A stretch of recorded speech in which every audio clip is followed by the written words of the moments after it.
कृष्ण के नाम की प्रभावशीलता। पुराण विशेषकर बाद वाले भगवान के नाम की महिमा करते हैं, चाहे वह शिव हो या विष्णु। लेकिन यहाँ कृष्ण नाम की महिमा एक ब्राह्मण जोड़े के महत्व और पूजा आदि का वर्णन करने के बाद आती है, जो मार्गशीर्ष महीने में विष्णु और उनकी पत्नी कीर्ति का प्रतिनिधित्व करते हैं और ब्राह्मणों को भोजन कराते हैं। श्री भगवान ने कहा, हे उत्कृष्ट वार्ताकार, मैं निर्णायक रूप से और उचित क्रम में उन प्रश्नों का वर्णन और व्याख्या करूंगा जो आपने पहले पूछे हैं, सुनना। मार्गशीर्ष माह के स्वामी कीर्ति सहित केशव हैं। उनकी पूजा पहले कहे अनुसार ही करनी है। ब्राह्मण को केशव और उसकी पत्नी को कीर्ति के रूप में मानते हुए जोड़े को कपड़े, गहने और गायों से विधिवत सम्मानित किया जाना चाहिए।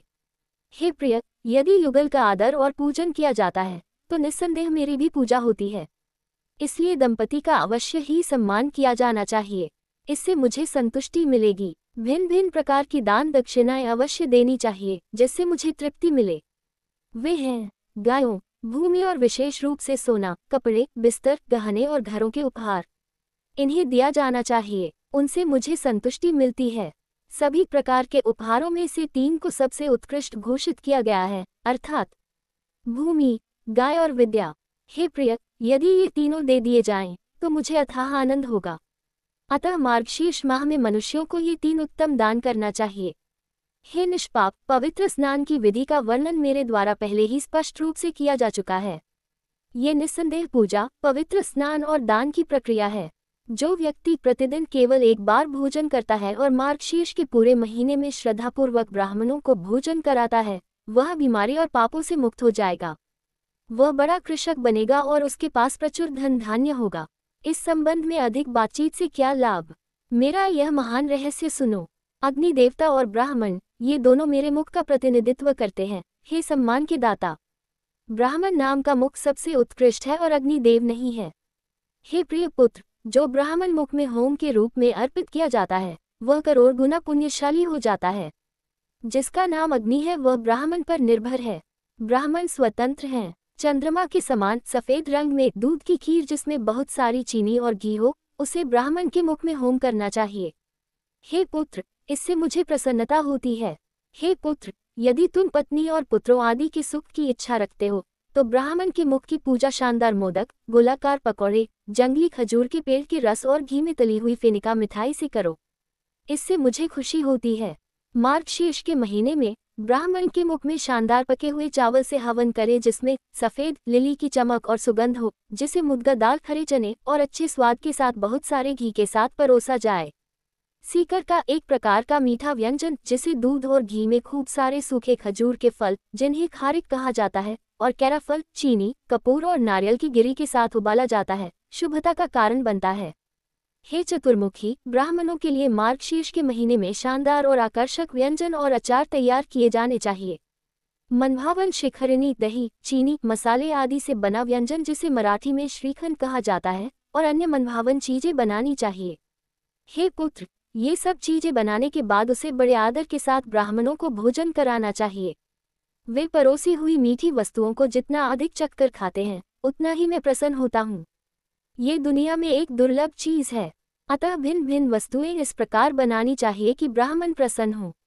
यदि वे प्रसन्न हैं तो मैं भी निस्संदेह प्रसन्न हूँ। हे चतुर्मुख, विश्वास कर, मैं तुझसे झूठ नहीं बोलता। हे सम्मानदाता, ये रहस्य मैंने आपके कल्याण के लिए कहा है। चाहे वे चिल्लाकर डांटे और पीटे, तो अभी हे आदर देने वाले, मेरे प्रेम के कारण वे दंडवत करने के योग्य हैं।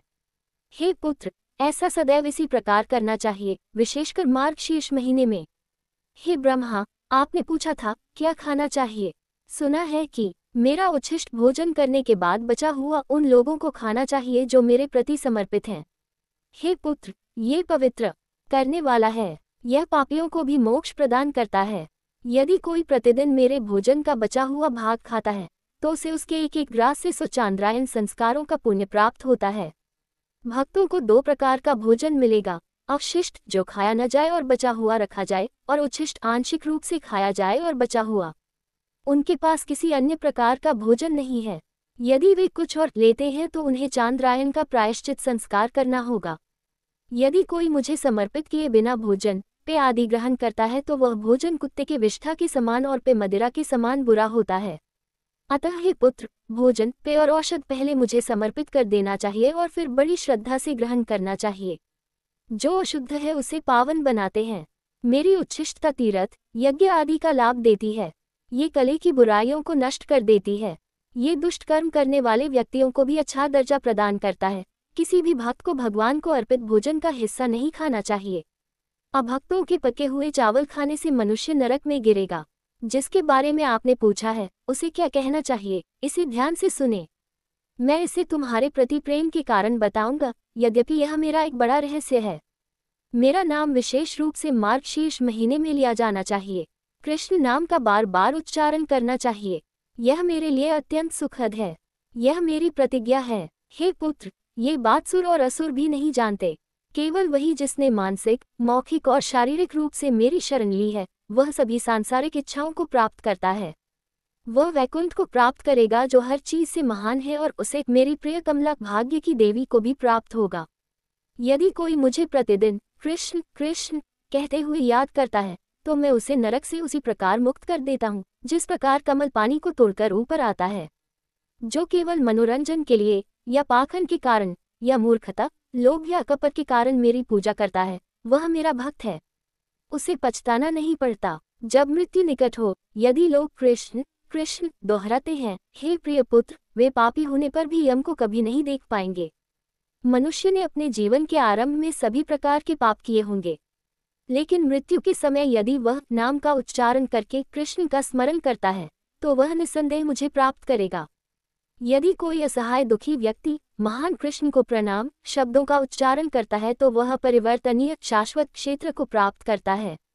जब मृत्यु निकट हो, यदि कोई व्यक्ति श्री कृष्ण का उच्चारण करता है और उच्चारण करते ही अपने प्राण त्याग देता है, तो भूतों के नेता अर्थात यम दूर खड़े होते हैं और उसे स्वर्ग जाते हुए देखते हैं। चाहे शमशान में हो या सड़क पर, यदि कोई व्यक्ति कृष्ण कृष्ण कहता है और मर जाता है, तो हे पुत्र, वह मुझे ही प्राप्त करता है। इसके बारे में कोई संदेह नहीं है। यदि कोई मनुष्य मेरे भक्तों के देखते देखते मर जाए, तो वह मुझे स्मरण किए बिना ही मोक्ष प्राप्त करेगा। हे पुत्र, पापों की धधकती आग से मत डर। इसे श्री कृष्ण नामक बादल से निकलने वाली जल की बूंदों से छिड़का जाएगा और बुझाया जाएगा। उस काली नागिन से क्यों डरना चाहिए जिसके दांत बहुत तेज हैं? वह श्री कृष्ण नाम की लकड़ी से निकलने वाली आग से जलकर नष्ट हो जाएगा। पाप की अग्नि में जले हुए और कर्मों से विमुख हुए मनुष्यों के लिए श्री कृष्ण स्मरण के अतिरिक्त और कोई औषधि नहीं है। जैसे प्रयाग में गंगा, शुक्लतीर्थ में नर्मदा और कुरुक्षेत्र में सरस्वती है, वैसे ही श्री कृष्ण की महिमा है।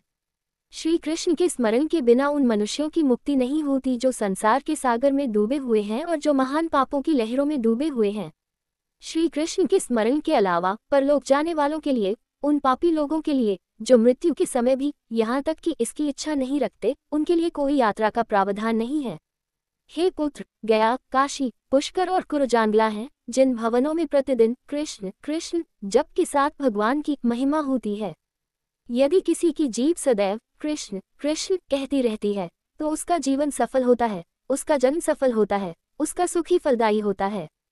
यदि कोई व्यक्ति कम से कम एक बार 2 अक्षरों ह और री का उच्चारण करता है, तो वह मोक्ष की ओर बढ़ने के लिए अपनी कमर कस लेता है। पापी लोग उतने पाप नहीं कर सकते जितना मेरा नाम जलाने में समर्थ है। यदि कोई कृष्ण कृष्ण कहकर भगवान की महिमा करता है, तो न तो उसका शरीर और न ही उसका मन पाप से छेदा जाता है। यदि कोई कृष्ण कृष्ण कहकर भगवान की महिमा करता है, तो किसी को पाप और क्लेश नहीं छुएंगे। कलियुग में उस मनुष्य के मन में कोई रोग या पाप नहीं होगा जो कभी भी कल्याणकारी और लाभकारी श्री कृष्ण शब्द का त्याग नहीं करेगा। किसी व्यक्ति को बार बार श्री कृष्ण कहते हुए सुनने पर दक्षिणी भाग के स्वामी यम सैकड़ों जन्मों के दौरान अर्जित उसके पाप को मिटा देते हैं। जो पाप सैकड़ों चांद्रायन प्रायश्चित संस्कार और हजारों पारक संस्कारों से नहीं मिटता, वह बार बार कृष्ण कृष्ण कहने से दूर हो जाता है। मुझे करोड़ों अन्य नामों को सुनने में कोई आनंद नहीं है। जब श्री कृष्ण नाम का उच्चारण किया जाता है, तो मुझे और अधिक आनंद मिलता है। करोड़ों चंद्र और सूर्य ग्रहणों के दौरान अनुष्ठान करने से जो लाभ घोषित किया जाता है, उसके परिणाम स्वरूप कृष्ण कृष्ण कहने से प्राप्त होता है। गुरु की पत्नी के पास जाना या सोना चुराना आदि जैसे महान पाप श्री कृष्ण की महिमा करने से धूप से गर्म हुई बर्फ की तरह नष्ट हो जाते हैं। यदि कोई व्यक्ति वर्जित स्त्रियों के पास जाने से शुरू होने वाले महान पापों से दूषित है, तो वह कम से कम एक बार, यहाँ तक कि अपनी मृत्यु के समय भी, श्री कृष्ण की महिमा करने पर उनसे मुक्त हो जाता है। मनुष्य अशुद्ध मन का हो सकता है, वह अच्छे आचरण की संहिता का कड़ाई से पालन नहीं कर सकता है। यदि वह अंत में श्री कृष्ण की महिमा करता है तो भी वह भूत नहीं बनता। यदि कलियुग में जीव श्री कृष्ण के अच्छे गुणों का गुणगान नहीं करती तो उसे मुंह में भी न रहने दें। उस दुष्ट को पाताल लोक में जाने दो।